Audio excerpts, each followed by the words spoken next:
Hi, and welcome to 10 Kids, 2 Docs, Parenting Insights from Pediatrician Moms. I'm Dr. Sylvia Bank. And I'm Dr. Vivian Carlin. Welcome back. So today I want to turn our attention to something a little bit more serious, and I'd like to focus today on drowning prevention. This is a much needed topic, and as we approach the summer months, I think it's the perfect time to talk about drowning and pool safety. Welcome to the 10 Kids, 2 Docs podcast. Seasoned pediatricians and longtime friends, Sylvia Bank and Vivian Carlin have counseled thousands of parents and are raising 4 and 6 kids, respectively. Join these doctor moms as they incorporate fun and their combined wisdom and experience to share parenting insights for anyone looking for practical and trustworthy guidance. Please note that this podcast is not intended to be a substitute for professional medical advice, diagnosis, or treatment from your doctor. Okay, before we begin, please be advised that this episode contains discussion and depiction of drowning, which some listeners may find disturbing or upsetting. Okay, so Sylvia, before we start talking about this topic, I'd kind of like to paint a picture for the listeners of why this is so important to you and me and why we are so hyper vigilant about drowning. And I think almost everyone who trains in pediatrics at some point takes care of a patient who either dies from drowning or has a near drowning event with neurologic sequela. And I'm curious if you have experiences like that from your training or from your career. Yeah, absolutely. Drowning and near drowning episodes is something that I think every pediatrician who is trained in an ER or ICU setting has experience with, unfortunately. And I do agree. That's why we as both moms and pediatricians are very hypervigilant when it comes to pool safety and drowning. Mm-hmm. I remember when I started working my job in the ER as an attending 8-year-old who had a drowning episode in a nearby pool in the community that I live in and the pool that we belong to. And it was very notable because, could have been my child, right? This is in Sure. our community, in our pool. Yeah. And that child died in the ER from a drowning episode, and a previously healthy child just one afternoon playing in a pool. And that stays with you, as a pediatrician, right? Oh, Sylvia, that's so sad. And, I spent a large part of my career doing pediatric emergency medicine. And I don't know if the listeners realize, but anytime there's a death in the pediatric ER, it's like a cloud over the entire ER. Children are not expected to die. It is always, always tragic. So I can only imagine how unsettling and just incredibly sad that was. And then I remember the parents, like the parents coming in afterwards, previously healthy child, just kind of trying to grasp what is going on here and what's happening to my child. It was just watching the parents' grief is overwhelming, right? Yeah, so sad. I have a similar experience. I took care of a patient who was in very long-term rehabilitation after a near drowning event. So had, full respiratory and cardiac arrest, but did survive. However, did have neurologic consequences of that event. And this particular patient, the mother was a physician. I met her in this encounter, but similar in age, similar age of our children. There was just such a sense of this could have been me. And I think that is a reality that you and I as pediatricians know that I really want to impress on everybody. It does not matter how vigilant you think you are, how smart you think you are. We're all at risk. That reality is something that you and I have had to wrestle with in how we parent our children and how we enforce pool safety. Yeah, I think we as trained pediatricians, our first experience with pool and pool safety was in this context of tragedy. And then we became parents bringing our children to the pool, right? So, the amount of hypervigilance that we have as parents can be thought of as amplified based on our experiences, right? Yeah. Drowning is a very, very big topic. When we look at drowning, there's different spikes that occur at different ages. So we know that under 1, before children are mobile, the most common place that a drowning occurs is in the bathtub. And that's why children under 1 in a bathtub need to be watched at all times. They cannot be left alone. When we get to 1 to 4, that switches to a swimming pool. We now have children that are fully mobile, they are able to climb, and yet they are not competent swimmers. And then we see another spike in adolescence, which is in open water. And that is often related to risk-taking behavior and et cetera.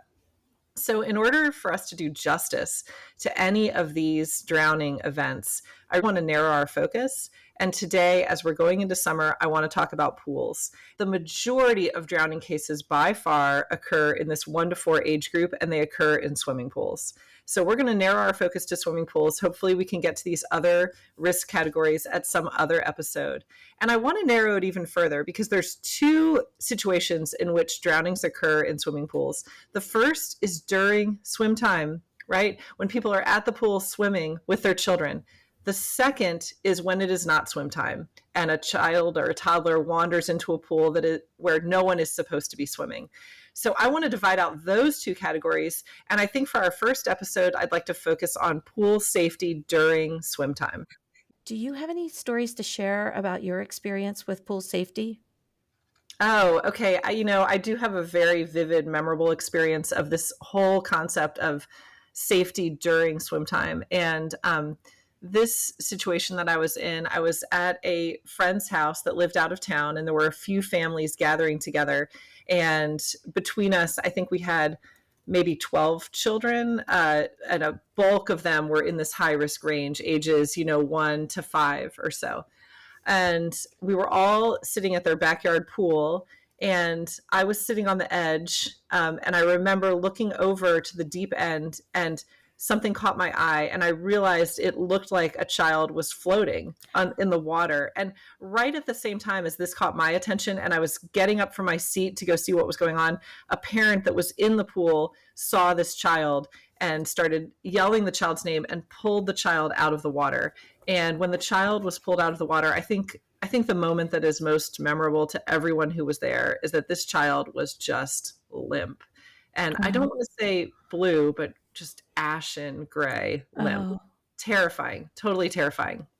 So he pulls the child out of the pool. I run over. I'm yelling out to the people that are sitting there, somebody call 911. And I get over there and instinctively give the child rescue breaths. And as I have it like on the tip of my tongue, I'm about to yell out, does anybody else know CPR? Because I'm now going to switch to doing chest compressions. And I'd really like to do 2-person CPR if there's somebody else trained. As this is on the tip of my tongue, the child starts coughing and starts crying. Oh my goodness. He regains consciousness. Of course, his color comes back. He starts sitting up and coughing and gagging, and then eventually starts talking to us. And I mean, thankfully this child was completely fine. But that moment and how close it could have been to this being a much more tragic outcome was absolutely terrifying to everybody that was there. Oh my goodness. Vivian, you saved this child's life. Well, I like to think that if I hadn't been there, somebody else would have stepped in and done breaths, but it is a little too close for comfort, for sure. Very, very scary. What a powerful story. I can't imagine kind of going through that with, this is to a child that you knew, right? You knew this child's parents. That's very powerful. Yeah. It was very, very unsettling. And, something else we know about drowning and near drowning is, if you can imagine, when a child, let's say, falls into a pool, it starts a clock ticking, right? Where they have a certain amount of air in their lungs. And at some point that oxygen drops off, their carbon dioxide builds up in their lungs. There's a natural reflex occurs when the carbon dioxide buildup in the lungs becomes too much that the child inhales, right? They take in water. At the same time, there's a natural curve that occurs where the hypoxia, the lack of oxygen, becomes enough that the child goes into cardiac arrest, right? And we know this can happen so fast. Right. Somewhere between 30 seconds to 2 minutes. I mean, that is how fast we're talking. So in this scenario where I'm talking about, although the event was terrifying, and I even questioned, what did we do wrong to even let this happen? The steps afterward were absolutely effective and life-saving. And I think in retrospect, this child never went into cardiac arrest. We caught him that early. We're talking 30 seconds to a minute. There was somebody in the pool. There were people looking at the pool. But when those steps all happen that fast, the outcome can be very different, right? Right. Now that we've kind of outlined the scope and the need for safety measures related to drowning, near drowning, and pool safety, in the second half, we're going to review guidelines and give our practical tips and hacks as parents going to the pool with our children. Sounds good.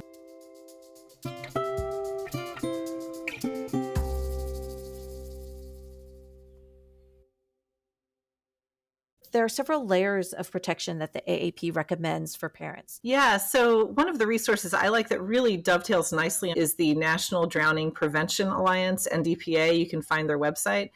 They have a brochure, and it's called The 5 Layers of Protection for Pool Safety.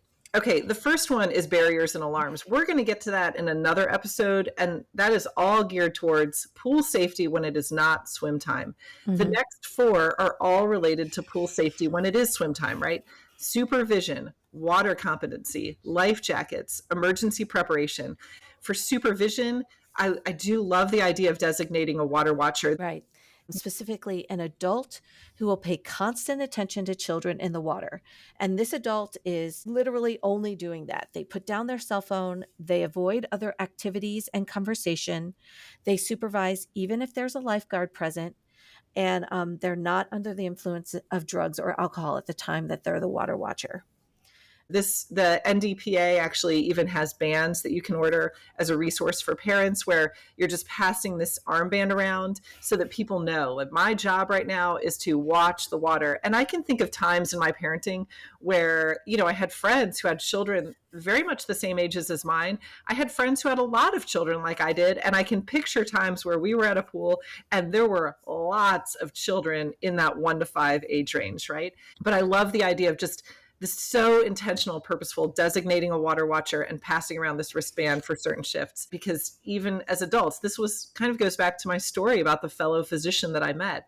I think that I'm pretty good about staying on task and watching the pool, but I can certainly imagine that perfect storm where I get distracted and a couple of minutes go by and I wasn't watching the pool. Yeah. So the other recommendation for supervision is touch distance. And the way I think about that is more if I'm swimming with my child one-on-one who is in that 1 to 4 age range, learning how to swim, experimenting with learning how to swim. I want them out of a floaty as much as possible so they're getting used to that. But then I am absolutely touch distance, right? They're just not competent to be far away from me. My attention needs to be fully on them. Right.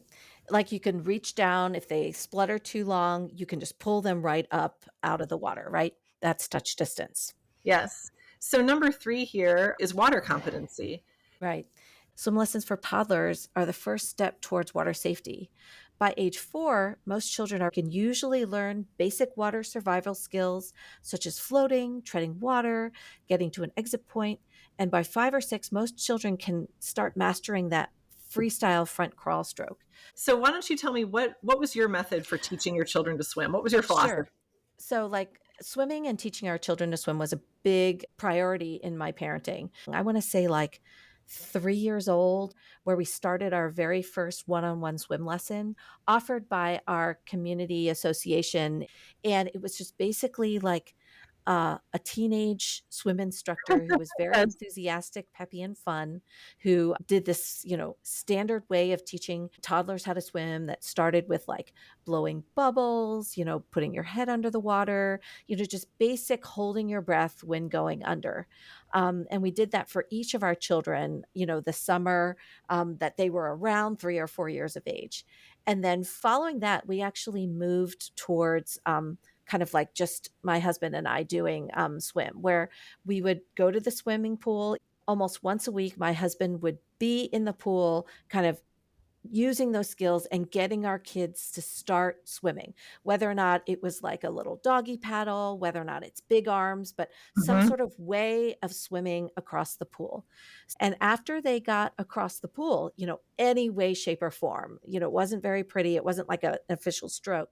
Sure. We actually enrolled them into our summer swim team where, in order to make the swim team, you could be any age, but you had to get across the pool. Yes, yes. 125 yard pool, Yeah. any way, shape, or form, and then you were on the team. And then all summer long, the swim team taught them more and more confidence in the water. What did you guys do? Yeah, I would say like you, this was a really high priority. In fact, when I think about my parenting as a whole, I feel like there are these major milestones that I have. Number one, getting your child to feed themselves. I put food on your plate and you feed yourself. I don't have to do it. Teaching your child to read, so huge. But I would rank right up there, teaching your child to swim. Oh my gosh, it's such a relief when I know that they're competent swimmers, but it took a long time and a lot of work with all these children to get there.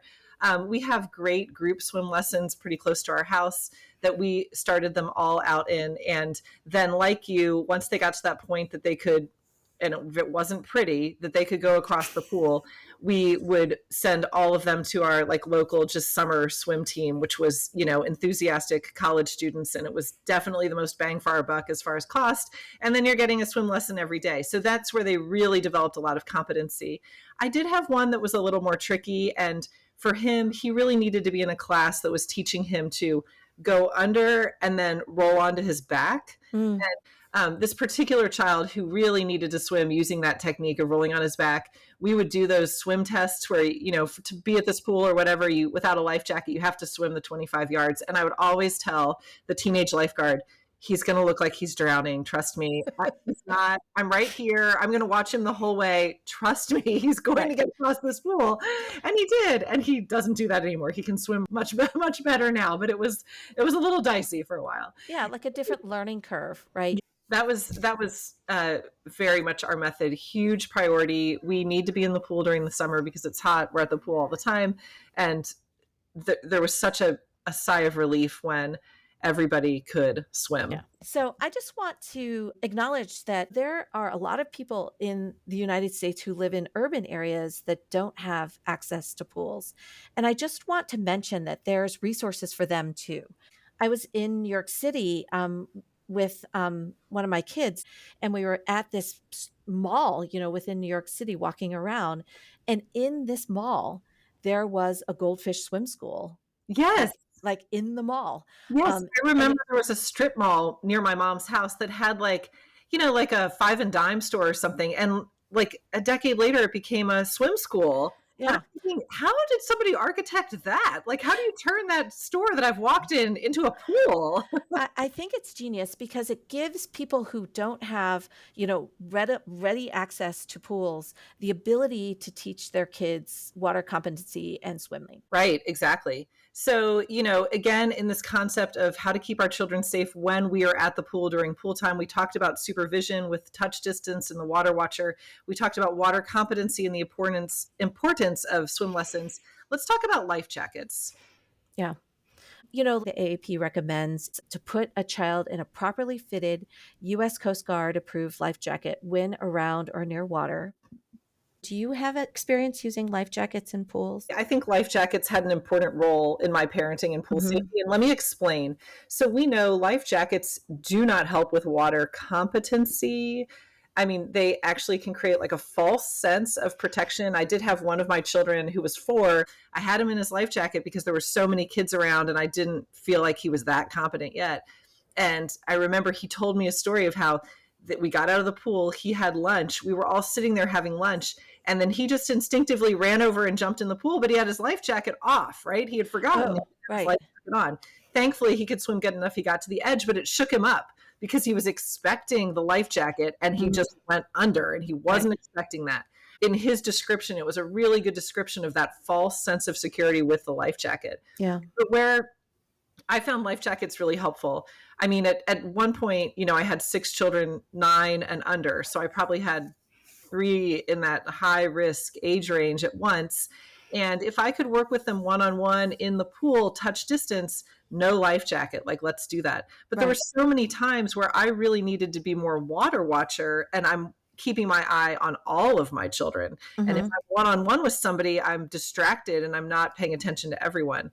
And in that scenario, putting a child who is that, 3, 4, learning to swim, but not fully competent in a life jacket allows them to stay in my line of sight, right? Right. Have that freedom that they want to jump off the edge again and again and again and to swim around with their siblings. And I can be watching them the whole time because they are above the water.